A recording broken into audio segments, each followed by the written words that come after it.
Quadro. Quais são as tendências? Quais são os desafios? E o que mais vem por aí? Daniel Chaves Ribeiro, o mundo, o analista.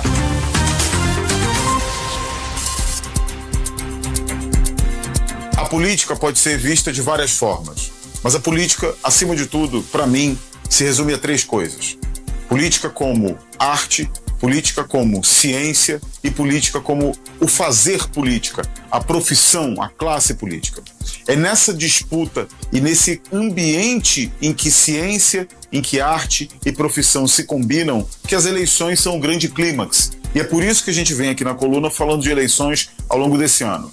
Pois bem, a gente vinha falando que há uma mudança, e havia, de fato, essa mudança, como algo bastante nítido na linha do horizonte. Se em um primeiro momento, tomando há praticamente um ano atrás, Lula tinha como quase certa a sua recondução em larga medida, antagonizando com Trump e isso impulsionando um viés nacional, de uma narrativa ufanista, de defesa do Brasil, a partir de outubro do ano passado, as coisas mudaram um pouco de figura e, surpreendentemente, um membro do clã Bolsonaro, Flávio Bolsonaro, passou a desafiá-lo cada vez mais e crescer de aproximadamente 20%, segundo a média das pesquisas, até um empate técnico há pouco mais de um mês atrás.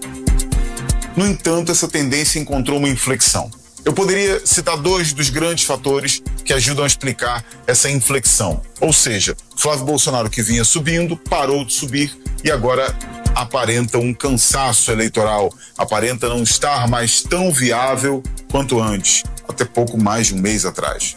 Os motivos são, em primeiro lugar, a bomba que estoura na campanha de Flávio Bolsonaro a respeito do escândalo Master, do Banco Master, do Daniel Vorcaro, que todos nós já estamos abundantemente servidos de informação e sabemos que atingiu praticamente vários espectros da política brasileira, mas, surpreendentemente, como o pregador não pode pecar, e uma das agendas da família Bolsonaro é ser anticorrupção, quando a corrupção pega nela, a coisa fica feia. E o segundo motivo, que é mais interno do que propriamente externo, é a fragmentação no campo da direita brasileira.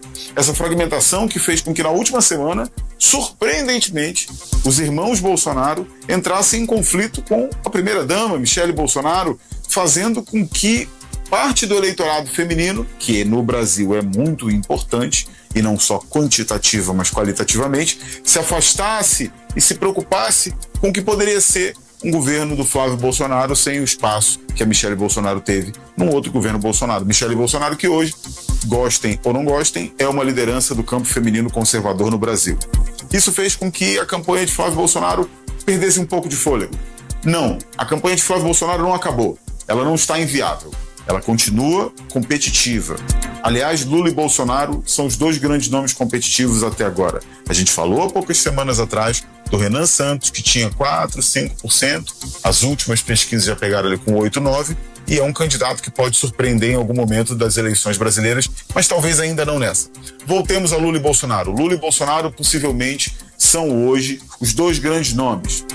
A pergunta é, se são dois grandes nomes e o voto do Flávio derreteu um pouco, para onde esse voto foi? Em alguma medida, o crescimento do Renan Santos pode explicar isso, mas, por outro lado, a gente pode ter uma ampliação da margem de indecisos. Assim sendo, amigos, o jogo das eleições de outubro, mesmo com esse momentâneo derretimento do Flávio Bolsonaro, não significa que Lula cresceu. Os índices de aceitação e de rejeição de Lula permanecem os mesmos. O que aconteceu foi que parte do eleitorado da direita está pensando duas vezes no que vai fazer. Isso pode ser decisivo, porque ganhará inevitavelmente quem tiver o maior coeficiente, mas isso não quer dizer que a candidatura de Lula cresceu ao ver o derretimento de Bolsonaro.